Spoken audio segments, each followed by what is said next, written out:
From MinTech, the Micro Nano Technology Education Center, this is Talking Technicians, the podcast about technicians, who they are, what they do, and where they come from.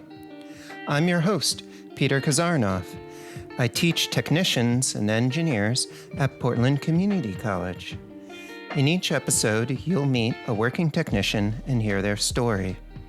That means real interviews with real technicians about real jobs. At the end of each episode, you'll hear actions you can take if you want to be a technician too. In this episode, you'll meet Michelle. Michelle is a lead thin film vacuum technician at MKS Instruments at the Richardson Gratings Lab in Rochester, New York. Michelle, welcome to Talking Technicians. Hi, Peter. Good to be here. Michelle, you live in Rochester, New York. What's Rochester known for? We're known for Kodak, Bausch & Lomb, Corning. We're mostly optics center in our area. We have a lot of smaller places too. And Michelle, how long have you been in Rochester, and what brought you there?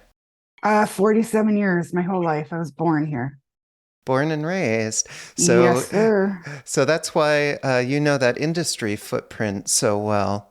So you work at MKS Instruments at the Richardson Gratings Lab. What is the Richardson Gratings Lab, and then how does that relate to MKS Instruments? So the Gratings Lab, we are a special niche in the optics world. We produce diffraction gratings. We're known for our shells. Right now, we're the only ones with the technology to produce them. We're the sole provider for specific customers that make the chips. So our gratings go into the lasers that help cut and produce the chips for what are like cell phones, TVs. So your company makes these gratings, and then those gratings go into lasers, and it's those lasers that then go on to make the microchips. Am I understanding that right? Correct.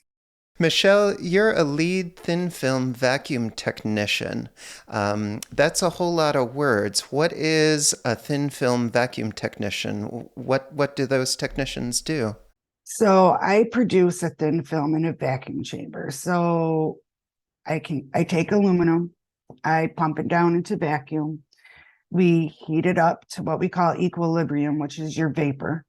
And I produce a thin film onto the gratings that actually will, what's the best way to word it? Change the optical properties of the substrate. So that's essentially the simplified form of what I do.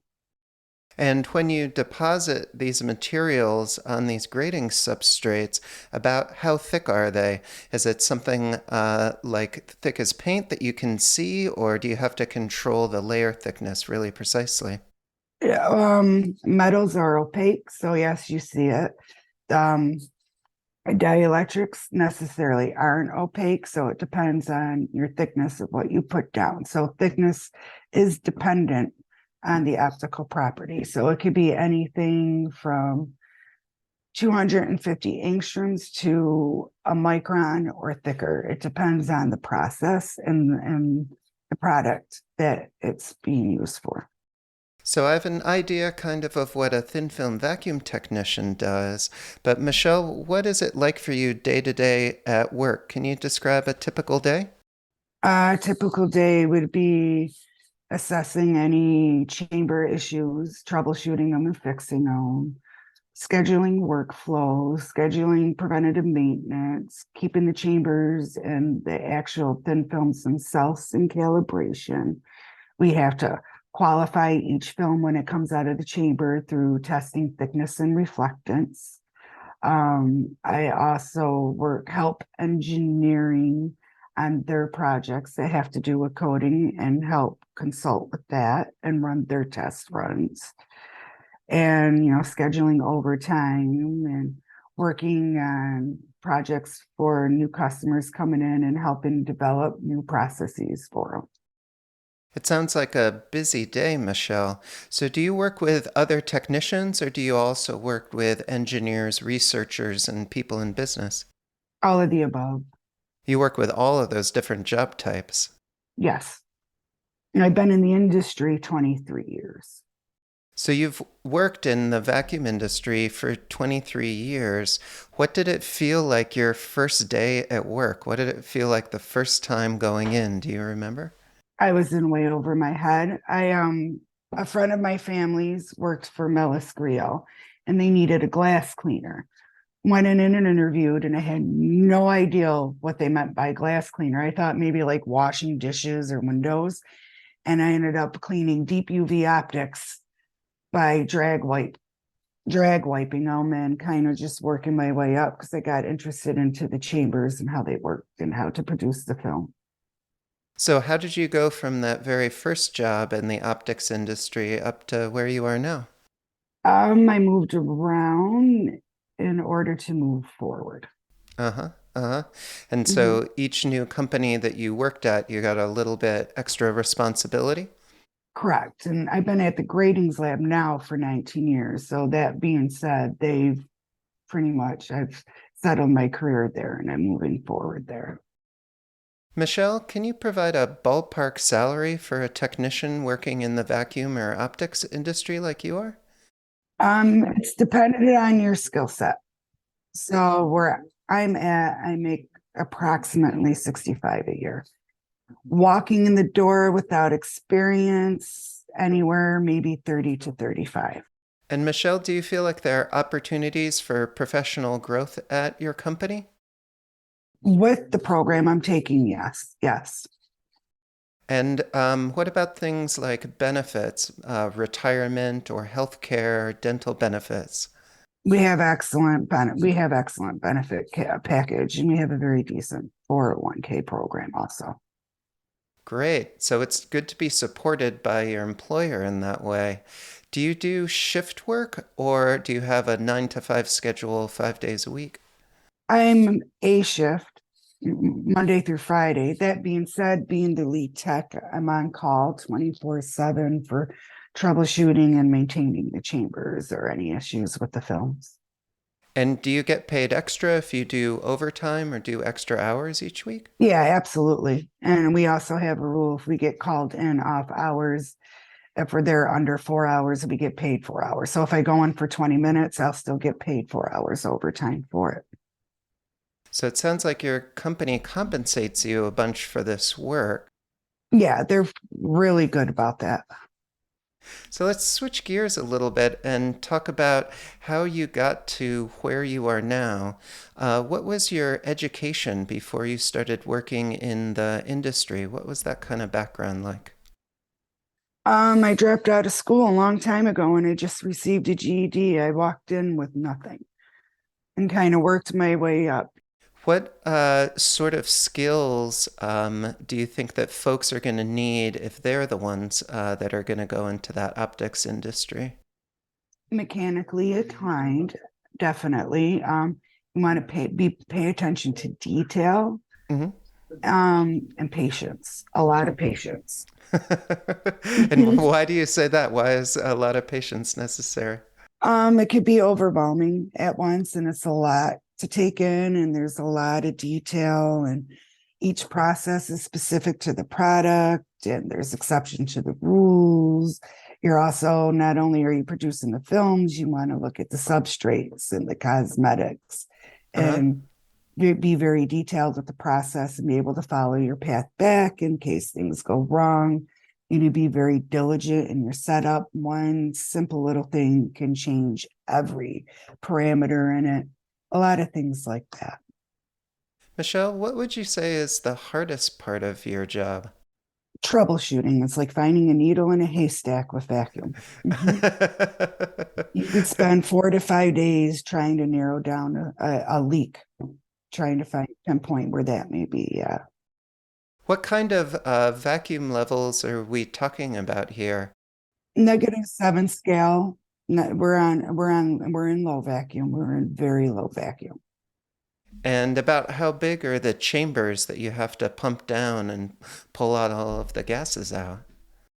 Two of the chambers I run are very unique. They're the only ones that exist in the world. They were vacuum welding chambers that were turned into vacuum chambers many, many moons ago when the Gratings Lab just started up. And now they were used for R&D, but now they're in production. The one's a 42-inch bell jar, and the other one's a 36-inch bell jar. Mm-hmm. Then that's all I could give you on those. But we do have a Balzers, and that's a 36-inch box chamber. We also have two other chambers that are 54-inch box chambers. We have a replica of our 36 bell jar, and we have a small sputtering chamber that has 3 targets on it. Michelle, we were talking about the vacuum chambers. How long does it take to pump those down and pull all the gas out of them? Well, that being said, that varies on your process, the volume of the chamber, and if you heat or don't use heat. We have very fast pump downs, and we measure it depending on where we are on the vacuum scale. So for us, we range anywhere, from 15 to 30 minutes. That being said, other companies I've worked for that have different processes could take a couple of hours. So you've got to wait some time once you start pumping the chamber down. So Michelle, can you talk a little bit about how your life changed when you became a technician? What was different after you started working in the optics and vacuum industry? I had a career, I had benefits. I went from managing Burger King and Taco Bell, working split shifts, uneven shifts, and being a single parent to now having an A shift, a consistent schedule, benefits, time off, sick time, weekends off. And I had a career path to start working towards. So Michelle, it sounds like working as a technician really transformed your life. Yes. For me personally, yes. So, Michelle, what advice would you give to current students or people who want to transition their careers and work in your industry? What would you tell them? I think it's a good move. It's interesting what we do. Every company I've worked for, depending on what's going on in the world or new technology coming out, my hands were a part of it and making the optics. A few years ago, Normandale started their thin film vacuum technology certifications and the vacuum maintenance technology certification and advertised it. If they are able to do that, I think it's phenomenal. Where I am in Rochester, New York, we don't have a program like this anywhere. They offered it, everything was online, and my mentor pushed me to do it. I didn't think I could with, just a minimal education, and I'm excelling in it. And that put me into the next level on my career, and I'm on a career path to keep moving forward with my second certification. And they give you all the tools you need. And it was able, so like I was an operator for many, many years where I just pressed the button, where I was able to take this as soon as I started and start applying it and fill in all the holes in the chemistry, the physics with it. And it put me into a completely different level and understanding and really made things interesting now. So if someone was interested in doing it, you could do it without the education, but you could also do it and gain the education as you go. And it changed a lot for me in doing it. So, Michelle, enrolling at Normandale Community College in their vacuum tech program, that helped you advance in your career, even though you already were working at that company. Now you have additional things that you can do, and now your career's moved forward. Yes, and I got a significant raise with it. That's great to hear. Yeah, it's awesome. It was awesome to plug in the holes too of, okay, I know I got to press this button, and if it goes wrong, you got to go here. But now I know why I'm pressing it, why it's going wrong, how to apply all the chemistry and the physics I've learned behind it. It's cool. And even living in Rochester, New York, you were able to take that program because the courses were online. Is that right? Correct. The only thing I'll have to do for the vacuum maintenance technology certification, I will have to take my AC/DC circuits and the fluid mechanics at MCC, because you need to be present there for the labs, and transfer those credits over. All my other courses I have taken online through Normandale at Right. So home. you're going to have to take some classes at your local community college, the ones that have in-person hands-on labs, but those specialized vacuum courses that aren't offered at every community college, that's something that you can take online through Normandale. That's great. That's a great program. Yeah, it's been really cool. And the professors I've had were phenomenal with understanding my education level was much lower than my skill set level. And they did everything they could to help me like excel in it. And I got really good grades and I was very confident at the end of the courses.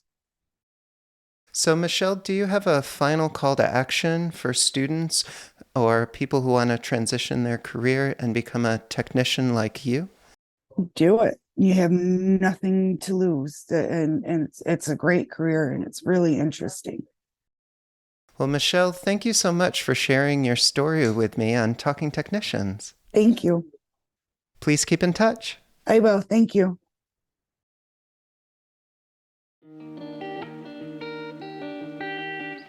Talking Technicians is produced by MNT-EC, the Micro Nano Technology Education Center, through financial support from the National Science Foundation's Advanced Technological Education Grant Program.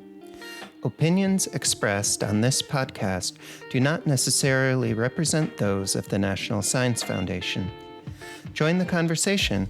If you are a working technician or know someone who is, reach out to us at info@talkingtechnicians.org. We're always looking out for great guests to share more stories with you.